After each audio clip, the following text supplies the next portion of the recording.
Hi guys, welcome back to our YouTube channel. So in this video tutorial, I'm going to show you on how to get Mbappe on FIFA Mobile.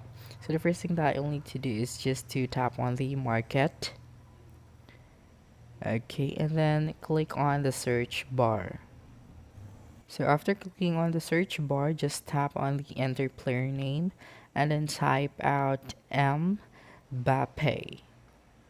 So make sure that you spell it like this so that the player will appear after you tap on search. Okay, just tap on search after that. And finally, Mbappe will appear. Okay, so you will just have to tap on one of this and then click on their profile to see the summary of this player as well as his attributes and traits.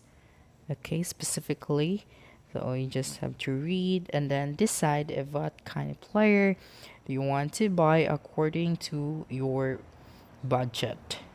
So just tap on the purchase and then click on purchase in order to have that. Okay, so that's it. Don't forget to subscribe to our YouTube channel for more video tutorials in the future. Bye bye.